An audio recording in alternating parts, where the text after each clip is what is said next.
Welcome to GTM's tax automation series on OneSource tax provision functionality.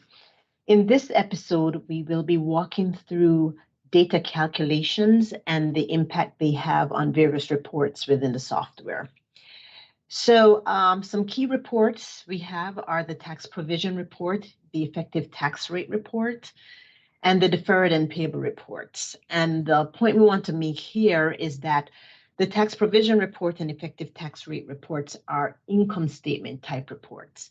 So when you are reading these reports within the software, what you want to know is that positive numbers are additions which represent more income. So those then translate into additional expense, so debits on your income statement. The converse numbers, deductions, represent less income and therefore additional benefits. So these would be credits on your income statement. When you're looking at the deferred reports and the payable reports, these are balance sheet type reports. So any positive amounts on these reports will be considered deferred tax assets or additional receivables, and negative amounts represent liabilities or additional payables. A couple other things to consider, tax adjustments, and the tax adjustments will show up on the provision report and also the effective tax rate reports. So increases to tax adjustments will increase your expense. So those will be positive amounts. They too are an income statement type adjustment, and negative amounts will decrease your expense. And your payables and your deferreds, as I mentioned, are balance sheet type accounts. So positive numbers are increases to receivables or the deferred tax assets. Negative numbers are increases to the payable or the deferred tax liability.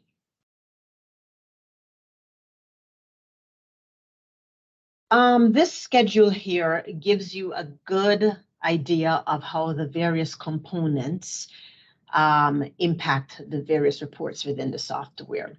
So items that are somewhat permanent in nature, I would say, such as pre-tax book income or your permanent differences, and tax adjustments, both cash tax and non-cash tax adjustments, will have an impact generally on your total provision expense or benefit, as well as the effective tax rate. They will also impact your potentially your current tax provision and expense as well, and maybe your payables. Those items that are temporary in nature, such as your NOLs, after tax temporary differences, will impact your effective tax rate only to the extent that you have what we call deferred only adjustments. So those are directly to the bottom line of your P&L, and those will be included in your deferred tax expense along with the total provision expense, and therefore will impact the deferred tax rate. All other types of activity in the temporary difference sphere, such as items entered into activity and balance sheet only, will only impact your ending deferred balance and may potentially impact your current tax expense in the case of activities. So if we go into the software, what I wanted to take you through was a calculation of deferred ending balances. So if we go into the reporting area, I'm going to select my unit, which will be company 480. Oops, 480. And we're going to go into the deferred balances report. I'm going to run the federal plus state plus federal benefit of state balance for the contracted view, since I'm just looking at one entity today. And when I run that, we are going to get to our ending balance, which is what I want to focus on today. So our ending balance on this line item, T18 for depreciation, is $6,831,302. So how do we get there? How does the system calculate that amount? So what I'm looking at here is an export from the software from our Unit Temporary Differences tab. And as you can see, we've got unit 480 with that temporary difference code of 818. Now, this particular data set was set up as a class data set, so we're going to focus on all of these different calculations here. Now, to my right, I have a table that is showing you the calculation using different rates. And you will notice that I have highlighted here a couple columns that say U.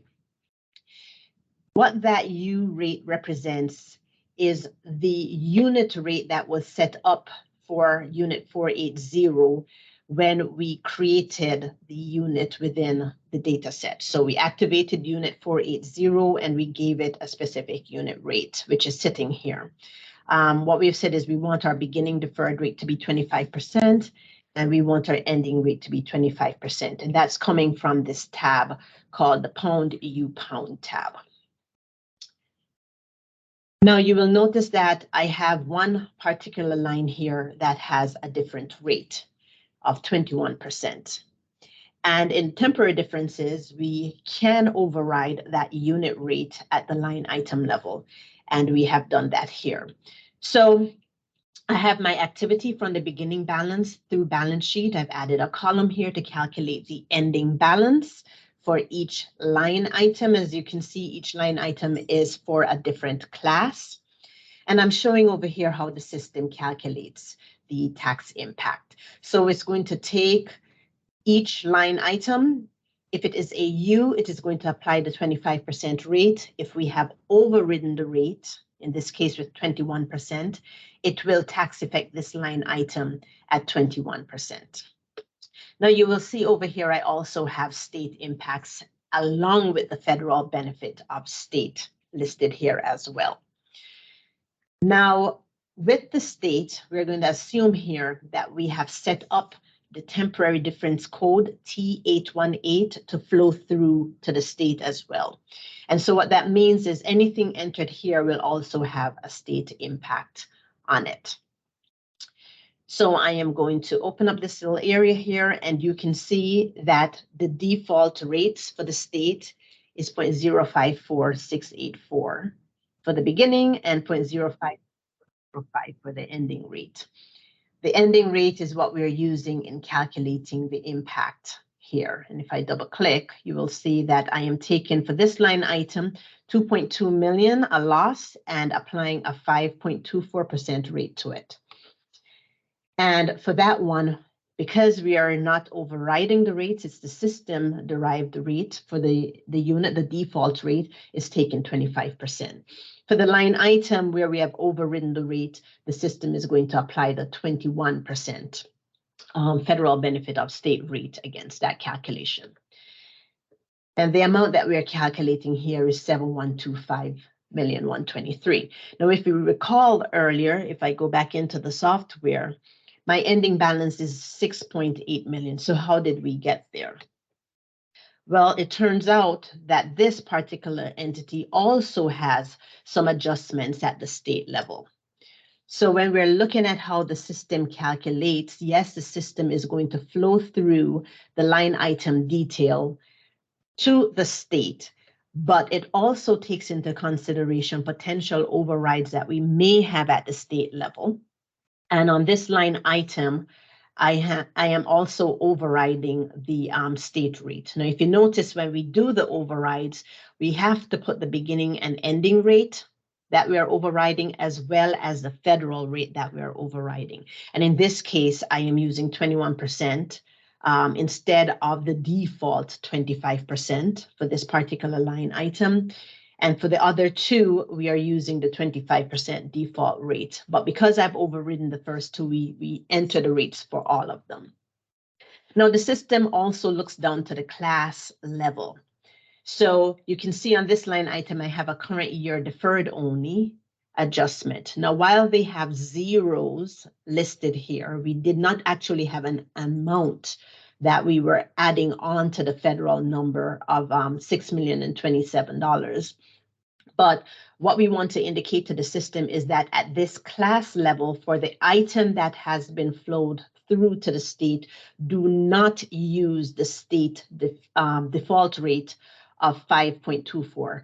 On this number, when added, so we're going to add the 6.027 million to 0. So we're going to show that on the current year deferred only class, we're going to have a total of 6,027,000 that we want to be tax affected at 3.7225% with a 21% federal benefit of state. So that changes our overall total from 7,125,000 down to the 6.831302 that we have here, because it looks at each individual class and adds them. So you'll see that for my RTP class up here, where I calculated $120,000, there is no additional override. So the system is going to flow this number through at the default rate of 5.2405%. But for all other line items that have been overridden, it is also going to look to the class level as well and pull that number from the federal temporary difference area, add on the state adjustment, and tax affected at the state override rate.